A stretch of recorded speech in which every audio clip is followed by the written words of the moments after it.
Seja bem-vindo ao Bíblia Fácil, seu programa semanal de estudo da Bíblia. Nós estamos nos estúdios da Novo Tempo, aqui em Jacareí, cidade de São Paulo, com um grupo de amigos estudando o livro do Apocalipse. E você está convidado a se unir a esse grupo tão especial e aprender um pouquinho mais a respeito desse último e extraordinário livro da Bíblia, o Apocalipse. Já estudamos nas últimas semanas os capítulos 1, 2 e 3 e hoje vamos estudar o capítulo 4, que fala a respeito de uma visão que João teve, onde ele teve a oportunidade de visitar o trono de Deus. Por isso, o tema que nós vamos estudar hoje, o trono de Deus. Você já pensou o privilégio que nós teremos hoje de poder nos achegar ao trono de Deus e conhecer as coisas que lá acontecem, o que se passa ao redor do trono de Deus? Esse será o nosso privilégio. E nós estamos com esse grupo de amigos e eu quero convidar você a se unir a nós no estudo da Palavra de Deus. Nós temos um guia de estudos e eu quero que você solicite esse material para a sua casa. É uma revista inteiramente grátis. Você pode ligar para nós em horário comercial. Nosso telefone é 12 21 27 3121, lembrando sempre a hora comercial, 21 27 3121, ou você pode mandar a sua mensagem por WhatsApp para a Escola Bíblica da Novo Tempo. E nós vamos mandar essa revista para a sua casa. O nosso número é 12 9 8100 1615. Basta mandar uma mensagem assim: eu quero a revista do Apocalipse. E aí nós vamos começar a conversar com você. Aproveita para curtir as redes sociais do Bíblia Fácil, facebook.com/Bíblia Fácil. Também temos um canal no YouTube, youtube.com/Bíblia Fácil.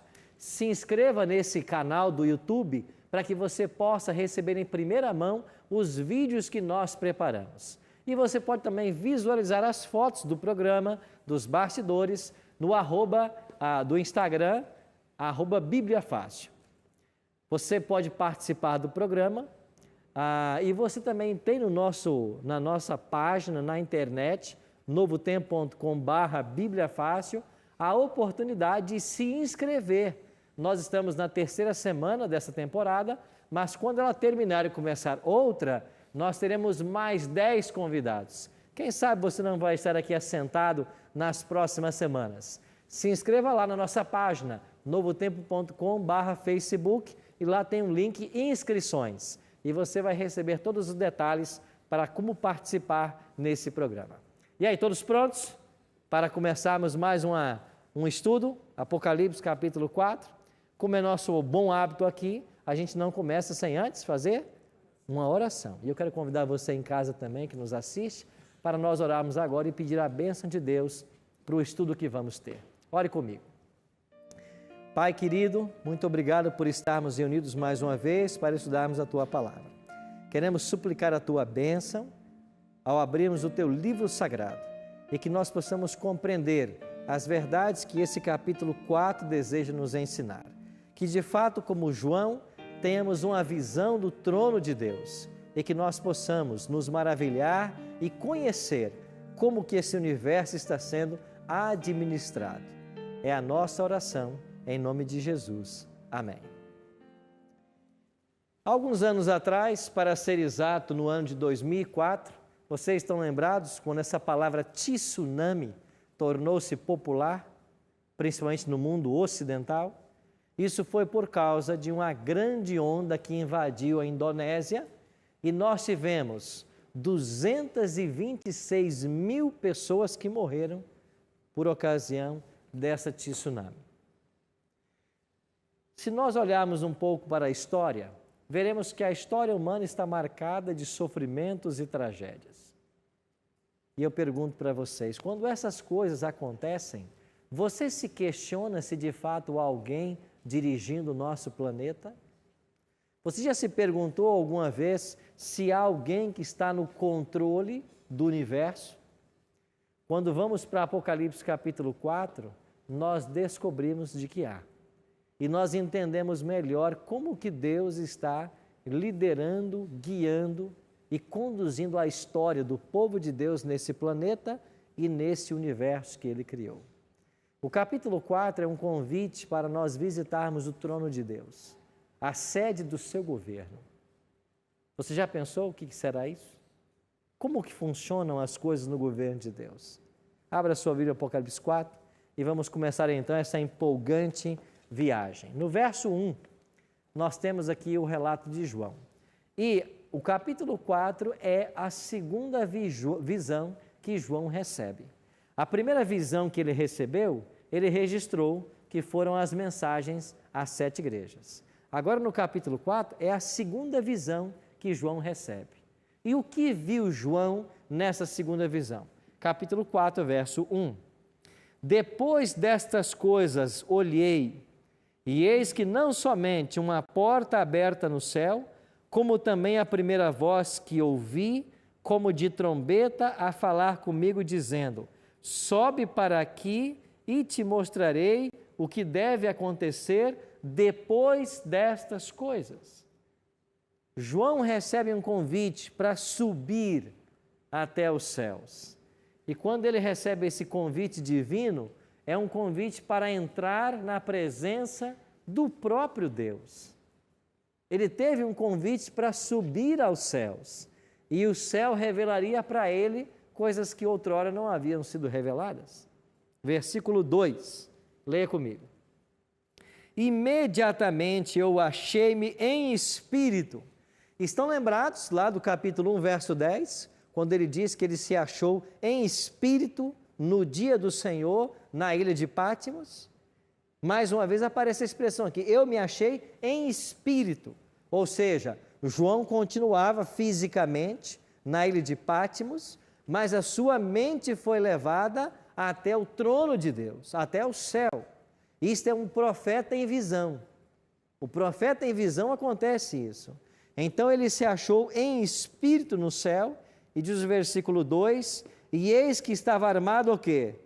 Um trono, e no trono alguém sentado.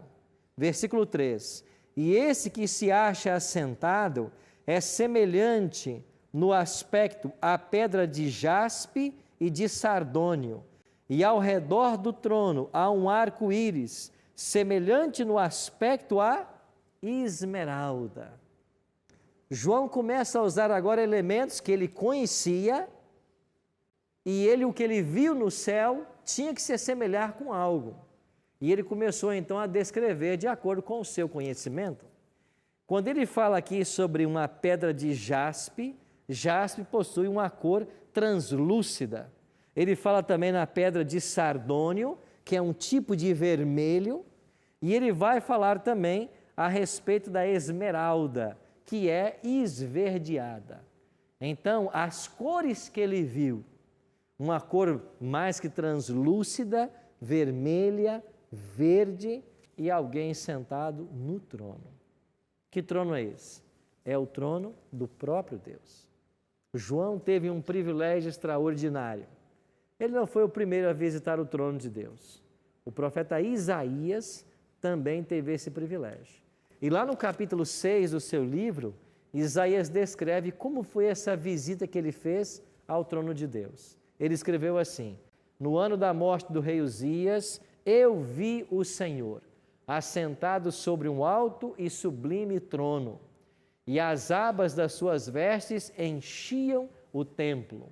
Serafins estavam por cima dele, e cada um tinha 6 asas, com 2 cobria o rosto, com 2 cobria os pés, e com 2 voava. E clamavam uns para os outros, dizendo: Santo, Santo, Santo é o Senhor dos exércitos, toda a terra está cheia da sua glória. Quando você estuda a Bíblia, você começa a aprender coisas espirituais. E nós vimos num programa passado aí, de que hoje temos muitas religiões. Por quê? Porque muitas estão se afastando da Bíblia. Nós temos que ser um cristianismo mais bíblico. E o que a Bíblia ensina nesse verso? Que quando Isaías foi visitá-lo, o trono de Deus estava cheio de, o que diz ele? Que tipo de anjos? Serafins. E quantas asas tem um serafim? 6 asas. E ele diz assim, com 2 asas eles voavam, com 2 cobriam os pés, com 2 cobriam o rosto, para os proteger da glória de Deus. E eles cantavam o quê? Santo, Santo, Santo. Não é isso que eles cantavam? É o Senhor dos exércitos, toda a terra está cheia da sua glória. Por que é que eles cantam assim? Santo, Santo, Santo. Nós vimos isso aqui no outro programa. Porque você tem Deus o Pai, Deus o Filho e Deus o Espírito. E os anjos estão cantando Santo, Santo, Santo. É uma clara referência à Trindade, que é uma doutrina bíblica. Então você aprende aqui a Trindade, aprende mais uma categoria de anjos, que são os serafins, que possuem 6 asas. Você tem os querubins com 4 asas e você tem os anjos com 2 asas. Há uma hierarquia no céu. Tudo funciona de forma perfeita e ordenada. E o trono de Deus é onde se centraliza as decisões do universo. Minha amiga? Pastor, mudando um pouquinho de assunto. A gente viu que Isaías teve uma visão de Deus e João também viu Deus. Mas eu acho que Êxodo diz que ninguém pode ver Deus e permanecer vivo. Certo. Como que fica, então, essa questão? Não limos aí que ele foi em espírito? Não foi ele lá diante do trono de Deus fisicamente. Deus o levou em espírito. É como se Deus tivesse dado para ele um sonho. E no sonho ele viu o trono e no trono ele viu alguém sentado. Mas não viu as características de Deus. Tanto é que ele diz assim, como é que é esse ser sentado no trono? Ele diz assim, as suas vestes eram talares. Bom, no capítulo 1, João teve uma visão do Cristo, está lembrado? E ele não viu, ele não descreveu de alguma forma que ele achava que era, porque ninguém de fato pode compreender Deus plenamente. Ele vai usar o que ele sabe, o que ele conhece, para tentar descrever a cena que ele viu. É igual você pegar um índio que nunca teve contato com a civilização e traz ele para o centro de São Paulo e o solta ali. Depois você leva ele para a tribo dele e diz assim, o que você viu lá? O que você acha que ele vai dizer? Com aqueles carros em movimentos, com aqueles prédios. Ele vai usar alguma coisa que ele conhece da floresta, dos animais, para usar esses elementos conhecidos para tentar descrever o incompreensível. Foram o que os profetas fizeram. Então Isaías, quando foi em visão, teve esse mesmo sentimento. Daniel também teve. Olha o que diz Daniel. Daniel 7, 9 e 10. É outro que foi visitar o trono de Deus.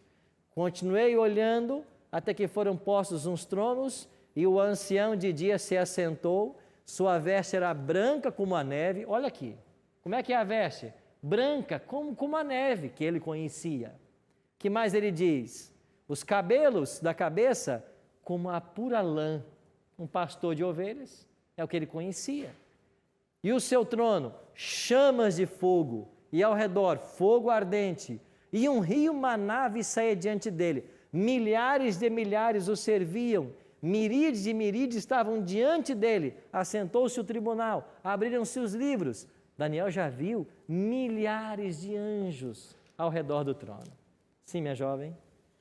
Já que não são os objetos que curam... Carolina. Isso, que não são os objetos que curam, como a água, ou as vestes de Jesus, você acha que quando Jesus pedia para as pessoas se lavarem 7 vezes, ou passava lama nos olhos, era uma questão de obediência, mais de obediência do que... Exatamente. Naamã, foi dito para ele, o profeta mandou, você vai lá e mergulha 7 vezes. Naamã disse, mas não tem rio aqui na minha terra onde eu posso fazer isso? Não era a água lá que tinha poder, era a obediência à voz profética de ir para uma terra distante, Israel, e mergulhar naquele rio. Quando Jesus faz o lodo, põe no olho do cego e diz assim, vai lá no tanque de Siloé e lava o lodo agora.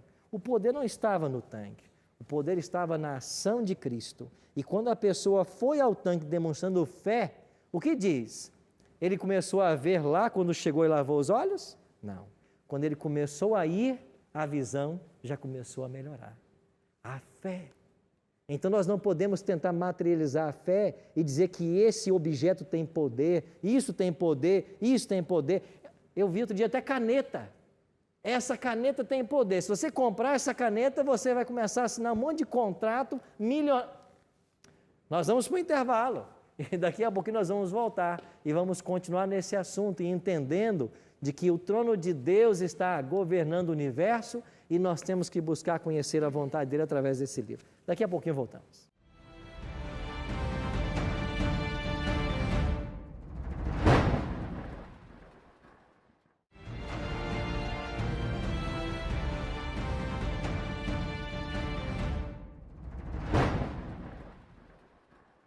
Estamos de volta com Bíblia Fácil, temos um presente para você, essa linda revista com todos os 18 temas que oferecemos aqui no programa.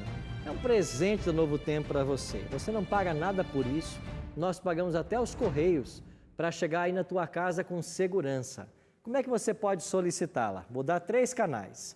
Em horário comercial, telefone para Novo Tempo. Nosso telefone é 12 21 27 3121. Esse telefone é exclusivo para solicitar estudos bíblicos. Não é para servir outro assunto, apenas para solicitação de estudos bíblicos. 12 21 27 3121, horário comercial. Se você tem WhatsApp, manda uma mensagem para 12 9 8100 1615. Diga assim: eu quero a revista do Apocalipse. E as nossas atendentes vão começar a conversar com você para pegar os seus dados postais e enviar a revista para a sua casa. Terceira forma, acesse nossa página na internet, novotempo.com/Bíblia Fácil. Ali você vai encontrar essa revista, você clica nela, preenche um formulário com os seus dados postais e envia para nós. Simples assim. Ninguém tem motivo para não pedir a sua revista. E você que não tem ainda, solicite e acompanhe todas as semanas o Bíblia Fácil aí da sua casa e com essa revista em suas mãos. Aproveita para curtir as páginas do Bíblia Fácil em nossas redes sociais. facebook.com/Bíblia Fácil, nosso canal no YouTube, youtube.com/Bíblia Fácil, ou então no Instagram, @Bíblia Fácil. Você tem ali fotos onde você vai conhecer um pouco dos bastidores da programação e que nós vamos postando semanalmente. Há poucos instantes falamos um pouquinho sobre os profetas que foram até o trono de Deus. Vimos Isaías, Daniel e João. E o Tiago tinha uma pergunta. Na verdade, é só dando uma continuidade ao que a gente estava falando no bloco anterior, a respeito de algumas atitudes, né, que algumas igrejas tomam, e eu acredito que por falta de uma interpretação, saber interpretar os milagres que Cristo fez, acabam tornando o evangelho místico. Então, se usar de alguns materiais, de alguma forma, para fazer com que a pessoa tenha a fé, né, para alcançar algo. Quando, na verdade, nós não precisamos de intermediários, não precisamos de nenhuma forma material, né, a não ser a nossa fé. Então, a gente estava colocando a questão aí da água e tal.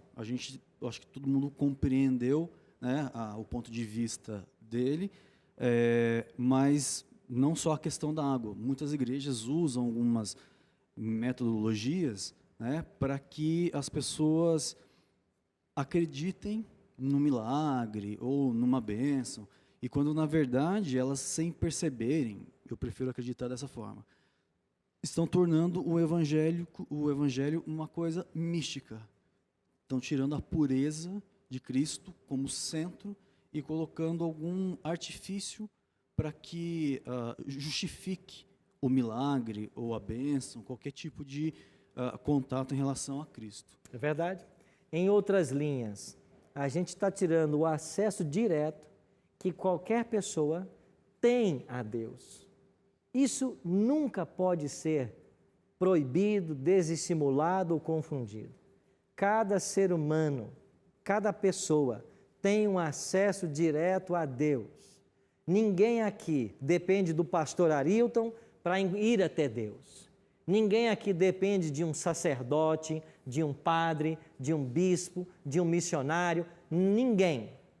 qualquer ser humano, você que está nos assistindo, qualquer ser humano, qualquer pessoa que exista sobre a face da terra, você tem acesso direto a Deus. Você tem que ir a Deus pela fé, através da oração e da leitura da palavra. São estes os canais que Deus criou para que nós nos relacionássemos.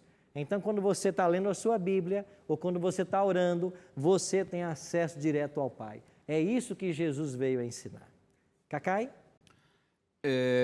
Com relação ao que o colega colocou, o Tiago e o senhor, pastor Arilton, nós temos acesso a Deus, mas também se fala na Bíblia que ninguém vai ao Pai senão por Ele. Por Jesus. Ele, o Filho, Jesus Cristo. Ok. Nesse momento ele está sendo intercessor, não está sendo? Isso. Pois é. Eu acredito na intercessão. Eu acredito. Ok. Através da minha fé, eu posso pedir a intercessão do Filho que intercede ao Pai? Sim. Né? Eu acredito nisso. Sim. Ok? E quando a gente estuda sobre oração, Cacá, a gente aprende o seguinte: você tem que orar ao Pai. Jesus ensinou assim: Pai nosso que estás nos céus. Toda oração nossa tem que ser dirigida a Deus. Quando eu termino a oração, tudo isso eu peço em nome de Jesus. De Jesus, porque exatamente. Jesus falou assim: tudo quanto pedirdes ao Pai em meu nome, Ele vai vos atender. Exatamente. Então você está certo, Jesus é o intercessor, mas eu tenho acesso ao Pai. E quando eu oro, eu peço tudo ao Pai no nome de Cristo, que é o nosso intercessor. Exatamente. Isso mesmo. Só para concluir essa parte, essa fala, onde é que está a diferença do programa Mais Feliz com Jesus, que eu apresento, com relação a muitas igrejas do que infelizmente pregam?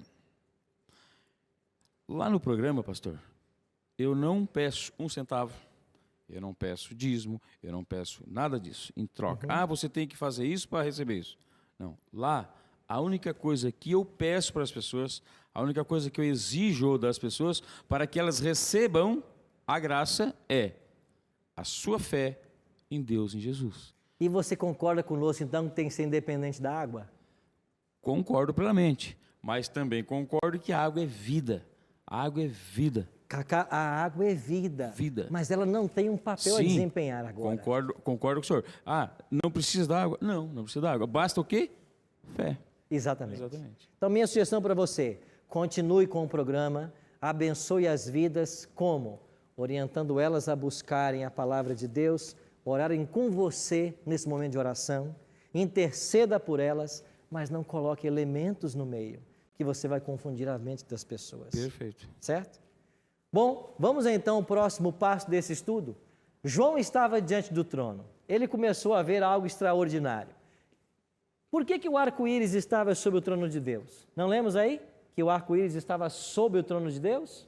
O arco-íris se originou lá em Gênesis 9. Após o dilúvio, Deus disse assim para aquela geração: eu vou colocar nos céus o meu arco, e todas as vezes que vocês o virem, vocês saberão que eu não mais destruiria a terra com as águas de um dilúvio. E por que é que Deus fez esta aliança e colocou lá o arco-íris? Porque o povo pós-diluviano, quando começava a ver a chuva, eles achavam que era um outro dilúvio.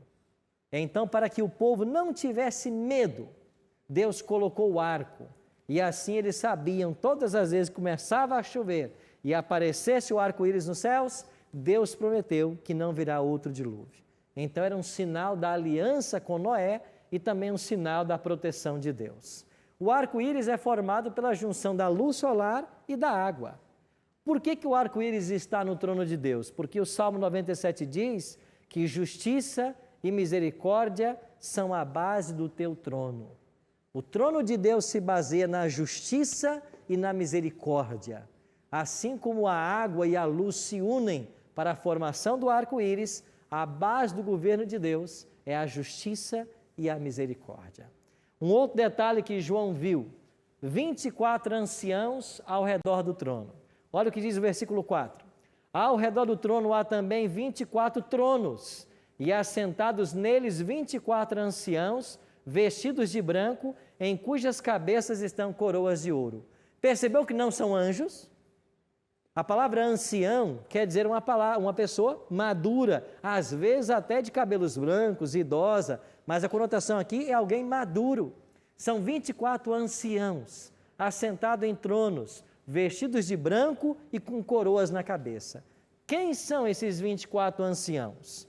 Olhando para as suas características, por estarem sentados em tronos, vestidos de branco, de coroas na cabeça e assistindo diante do trono de Deus, nós concluímos de que eles são pessoas que já passaram por essa terra, pessoas que já estão salvas e já estão no céu.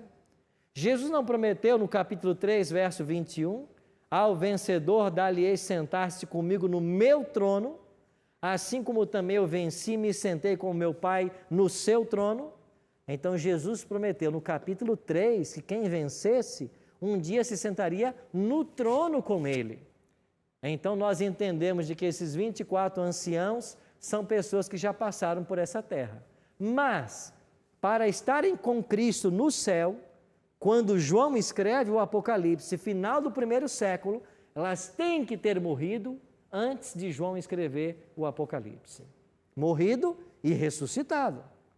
Mas quem é que já morreu e ressuscitou antes do Apocalipse ser escrito?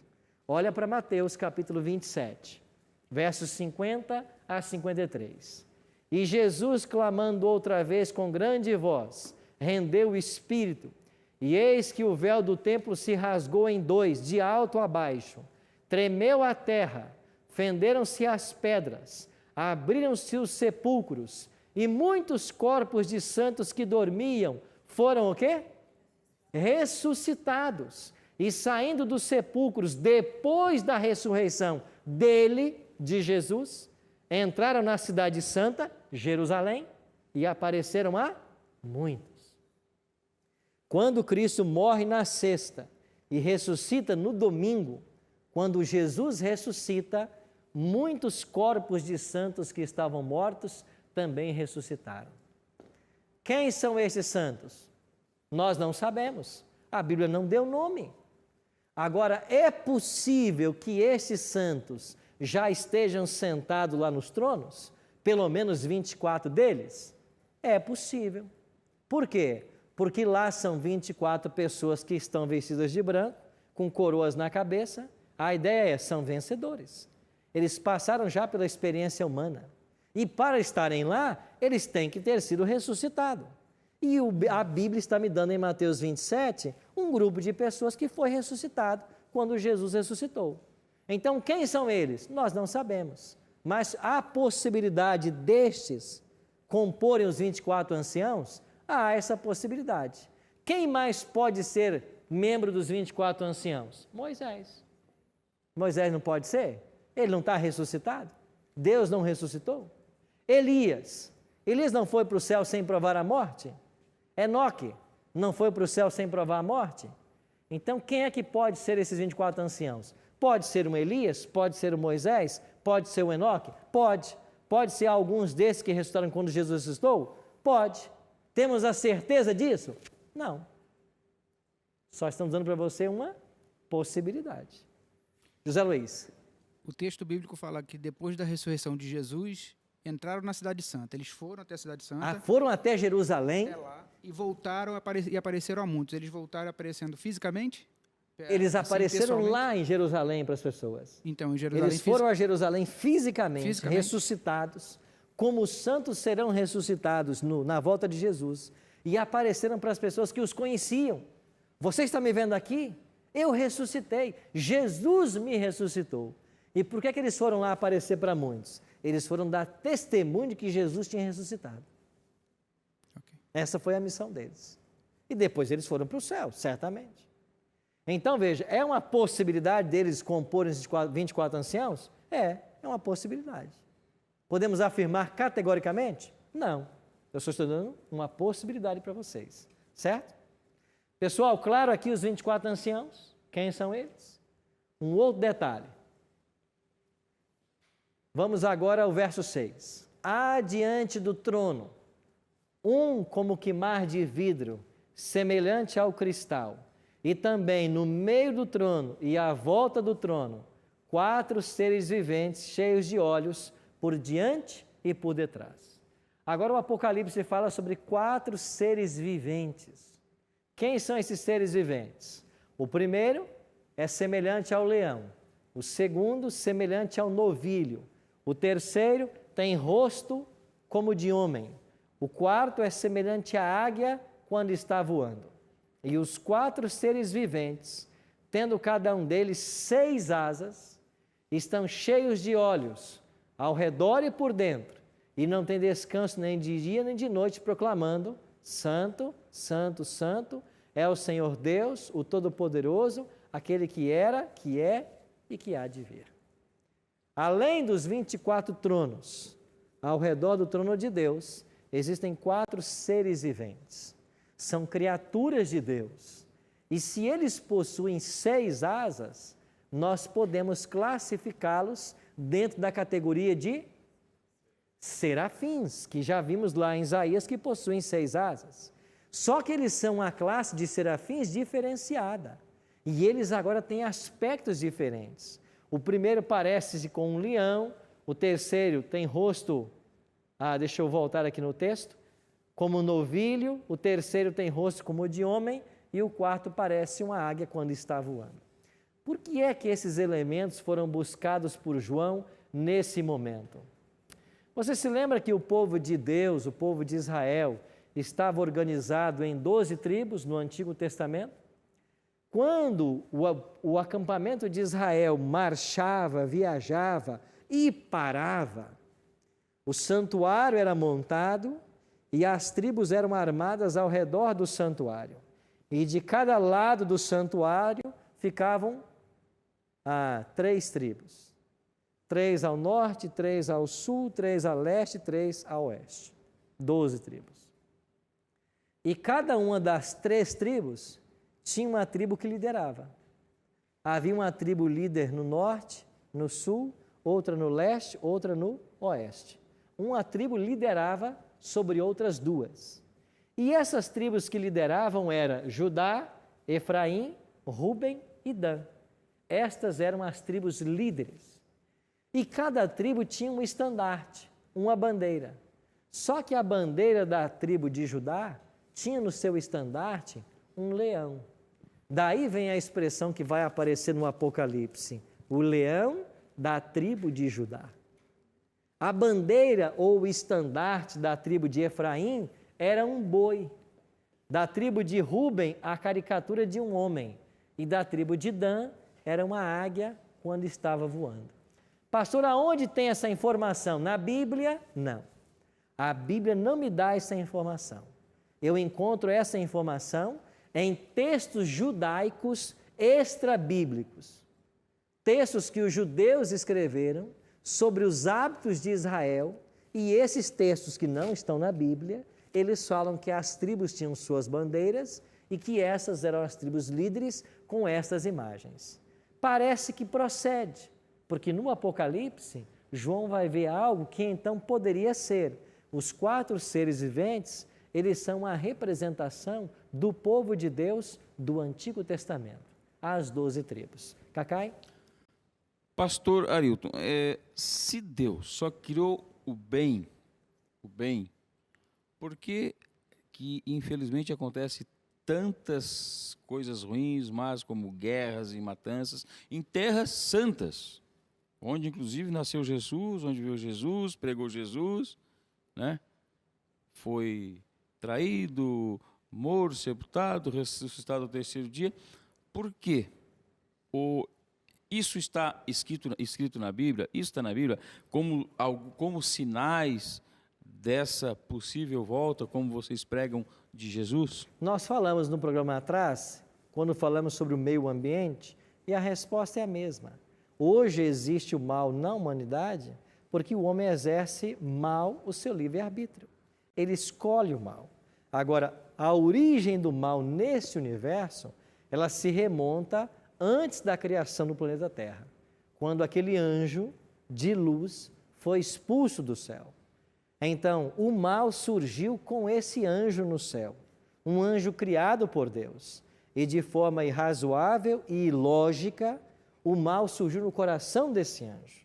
E Isaías 14 e Ezequiel 28, eles vão falar a respeito da expulsão desse anjo, bem como Apocalipse 12. Quando chegarmos em Apocalipse 12, vai falar dessa batalha que aconteceu no céu. Então, o mal se origina no universo com Satanás. Depois ele convence Adão e Eva a desobedecerem a Deus. E o mal passou para a humanidade. Então, nós temos naturalmente uma tendência para o mal e fazemos uso do nosso livre-arbítrio para coisas que não são boas. É por isso que acontecem coisas ruins até com inocentes. E como, então, transcender o mal? Pela ação e atuação do Espírito na vida. A palavra de Deus diz, não te deixes vencer do mal, mas vença o mal com o bem. Quem pode vencer o mal? Aquele que abre o seu coração à presença e à habitação do Espírito Santo. Essa é a única resposta. Só quando o Espírito habita em nós é que nós produzimos, segundo Gálatas 5, 22 e 23, os frutos do Espírito. Então, lá Paulo menciona os frutos, né? Amor, paz, bondade, mansidão, domínio próprio. Isso só pode acontecer na vida do ser humano quando o Espírito Santo habita. Esse é o único caminho. Então, quando Deus habita o coração, aí a coisa boa acontece. Certo? Sim. Só uma sobre isso que ele perguntou, né? Comentou, eu li há muito tempo, mas não sei se é verdade, que Albert Einstein tinha um professor que era ateu e estava questionando justamente isso, porque as coisas ruins acontecem no mundo. E Einstein, ainda pequeno, disse o seguinte: professor, a gente estuda a luz ou a escuridão? Estuda a luz, ninguém estuda a escuridão, porque a escuridão é a falta da luz. Professor, a gente estuda o frio? Não, estuda o calor, porque o frio é falta do calor. Pois é, o pecado é a falta de Jesus. Então, as coisas más que acontecem nesse mundo é a falta de Jesus e não a culpa dele. Ok. Há uma certa lógica nesse raciocínio, não é verdade? Tem um outro detalhe que nós temos que aprender sobre esses 4 seres. Quando vamos para os evangelistas, Mateus, Marcos, Lucas e João, cada um dos evangelhos tem uma característica. Mateus é quem apresenta Jesus como rei. Lembra que o primeiro ser vivente era um leão? Se você olhar Mateus 25, 34 e Mateus 27, 37, diz claramente que Jesus é apontado como rei em ambos os textos. Na cruz colocaram, este é o rei dos judeus. A ênfase de Mateus é, Jesus é rei. Quando você vai para Marcos, a segunda tribo lá tinha na sua caricatura um boi. E o segundo ser vivente do capítulo 4 de Apocalipse, o seu rosto é como um boi. A ideia aqui é que Jesus é o servo, porque o boi na Bíblia é usado como um instrumento de trabalho, como símbolo de serviço. E Marcos coloca claramente, chamou os 12 e disse-lhes, se alguém quiser ser o primeiro, será o derradeiro de todos e o servo de todos. Então a ênfase de Marcos é, Jesus é aquele que veio para servir e não para ser servido. Mas quando você vai para Lucas, a expressão chave dele é, Jesus é o Filho do Homem. Assim como um dos seres viventes tinha na sua caricatura a imagem de um homem. Durante 40 dias Jesus foi tentado pelo diabo, diz Lucas 4, e naqueles dias não comeu coisa alguma. E o que aconteceu? Ele teve fome. A humanidade de Cristo sendo destacada. Ele era homem. E em Lucas 9,56, o Filho do Homem não veio para destruir. Jesus se chamou o Filho do Homem. Então, o terceiro ser vivente enfatizava a humanidade de Cristo.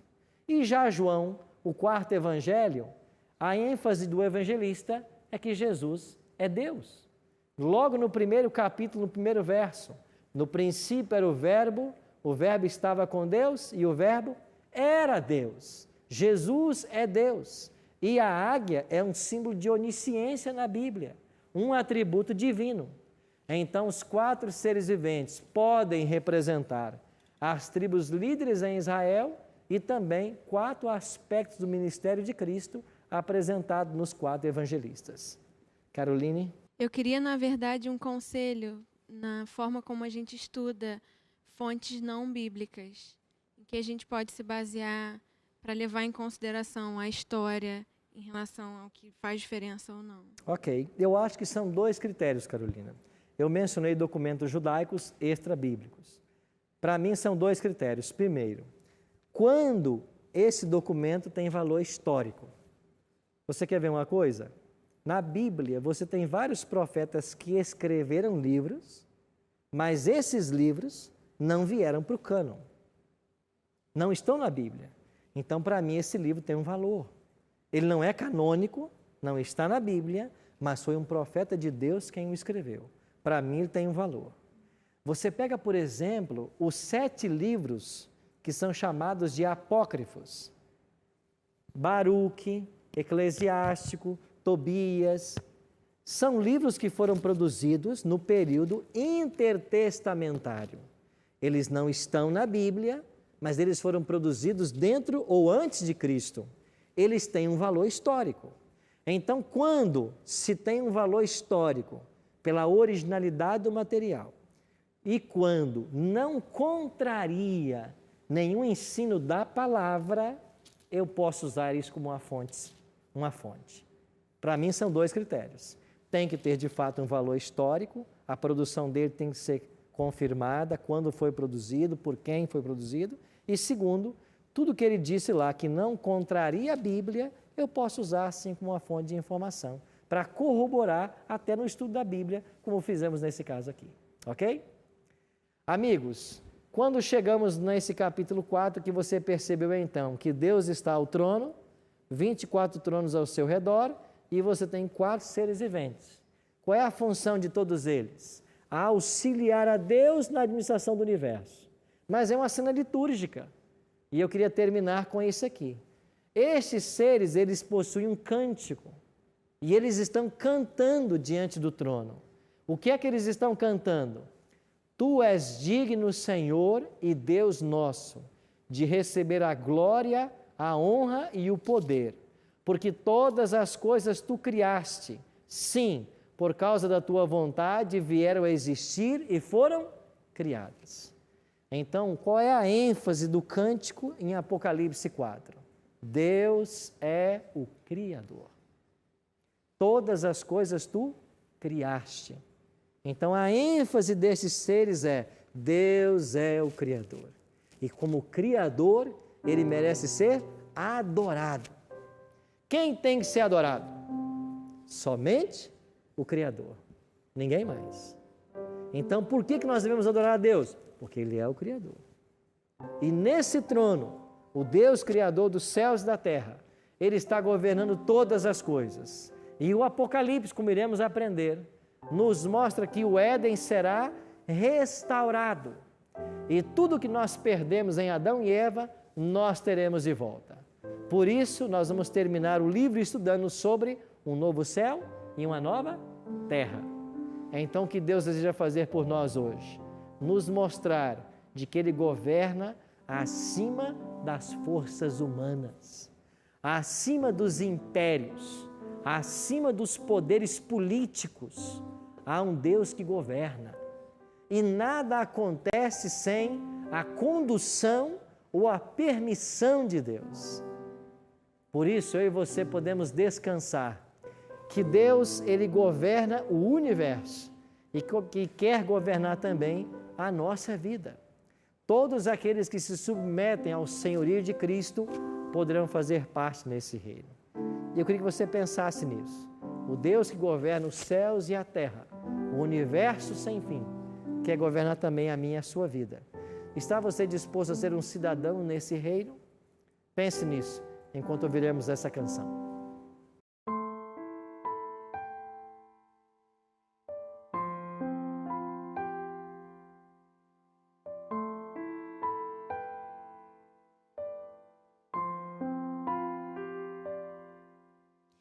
Preso às correntes das minhas escolhas, prisioneiro das decisões que fiz, olhando vejo a chance de voltar à inocência dos dias que vivi. Tenho sede dessa liberdade, desejo de estar em tua presença, mas os dias vão passando como ondas me levando pra longe do cais, longe do teu amor, do calor dos seus braços, ó Pai.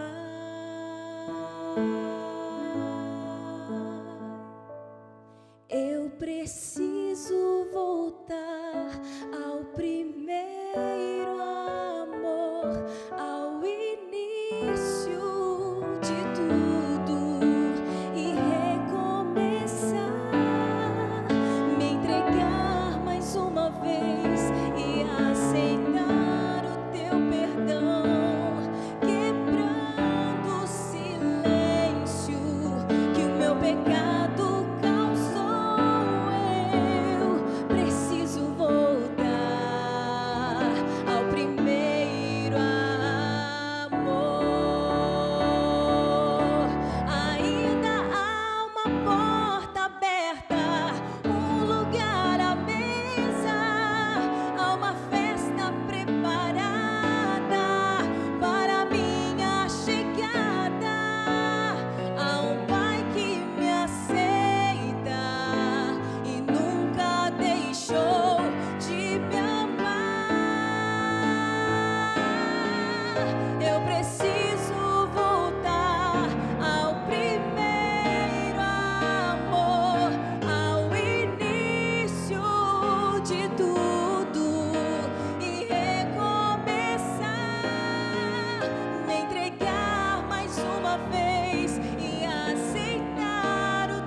Como é bom sabermos que nós podemos voltar aos braços desse Deus de amor, mesmo que às vezes tenhamos usado nosso livre-arbítrio de forma indevida e trazer sofrimento a alguma vida, nós podemos voltar.